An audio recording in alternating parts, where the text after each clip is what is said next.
क्या हुआ है डेयरडेविल बोर्न अगेन के एपिसोड 9 में 1 साल पहले की कहानी बताई जाती है जहां पॉइंटएक्टर से मिलने वेनेसा गई थी क्योंकि फॉगी जिस केस पे काम कर रहा है उसकी वजह से वेनेसा को दिक्कत होने लगी थी। तो पॉइंटएक्टर को कॉन्ट्रैक्ट देती है कि मैं तुम्हें यहाँ से आजाद करवा दूंगी पर उसके बदले तुम्हें फॉगी नेल्सन को मारना होगा और पॉइंटएक्टर इस बात के लिए हाँ कर देता है। मैट की आंख हॉस्पिटल में खुलती है और वो कहता है कि फॉगी जिस केस पे काम कर रहा था उसकी फाइल मुझे ढूंढनी होगी। विल्सन फिस्क वेनेसा से कहता है कि मुझे पता है कि तुमने मिलियंस इधर से उधर किए हैं पर हम दोनों साथ मिलके बिलियंस कर सकते हैं। विल्सन फिस्क कहता है कि एंटी विजिलेंटी टास्क फोर्स को और ज्यादा पावर दे दी जाए। इसे चीफ गालो एग्री तो नहीं करते पर क्या ही कर सकते। विल्सन फिस्क बक से कहता है कि जाओ और मैट को मार दो क्योंकि एक जिंदा विजिलेंटी से अच्छा एक मरा हुआ हीरो ठीक है। और बक हॉस्पिटल में पहुंच जाता है जहां विल्सन फिस्क शीला को बुलाता है और कहता है कि तुम सारे लोग जानती हो ना तो जो लोग हम लोगों से लॉयल नहीं है उनको घर भेज दो। और बाहर निकलते ही शीला बात करती है चीफ गालो से जहाँ वो कहते हैं कि जो कल विल्सन फिस्क करने वाला है वो ठीक है नहीं और ये बात तो तुम भी जानती हो कि जब से एंटी विजिलेंटी फोर्स बनी है तब से क्राइम और बढ़ गए हैं। शीला कहते कि मैं तुम्हारे साथ तो नहीं रह सकती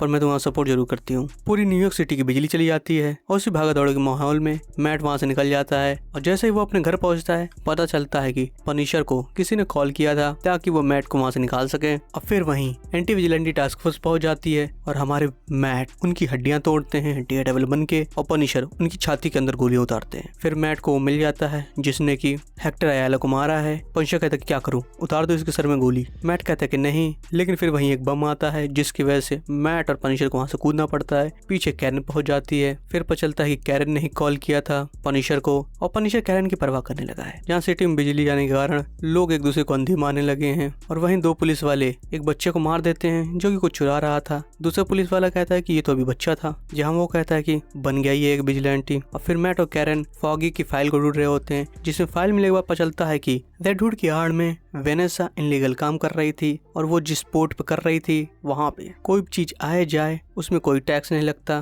क्योंकि वो किसी गवर्नमेंट के अंडर नहीं आती। और फॉगी जाने अनजाने में उनका पर्दाफाश करने वाला था इसीलिए फॉगी को मरवा दिया गया और अब विल्सन फिस्क उस पोर्ट पे सिटी खड़ी करने वाला है। Punisher anti vigilante task force से भिड़ने चला जाता है और फिर एंटी विजिलेंटी टास्क फोर्स वाले पनिशर को ढाई देते हैं। शीला उसकी और गालो की बात विल्सन फिस्क को सुना देती है तो विल्सन फिस्क अपनी टीम का एक आदमी भेजता है ताकि वो गालो को उसके ठिकाने पे ले आए और अपने ठिकाने पे विल्सन फिस्क एनिमेटेड सीरीज वाले विल्सन फिस्क वाला काम कर देता है और उसकी खोपड़ी अलग कर देता है। दूसरी तरफ एंटी विजिलेंटी टास्क फोर्स का लीडर पनिशर को कहता है कि तुम जो कर रहे हो वही करो, बस हमारे साथ आ जाओ। लेकिन हमारा पनिशर उस बात से एग्री नहीं करता। कैरन और मैट उस पोर्ट पे पहुंच जाते हैं जहां मैट को रियलाइज होता है कि उन्हें एक टीम की जरूरत है। तो मैट कहता है कि अब हमें एक टीम बनानी होगी क्योंकि हम लोग अकेले इस पोर्ट का कुछ नहीं कर सकते। विल्सन फिस्क हैदर को कमिश्नर ऑफ मेंटल हेल्थ बना देता है और फिर अगले दिन अनाउंस करता है कि न्यूयॉर्क सिटी में अब से मार्शल लॉ लागू होगा और कोई विजिलेंटी टहल नहीं सकता और अब से विजिलेंटी बनना इनलीगल है।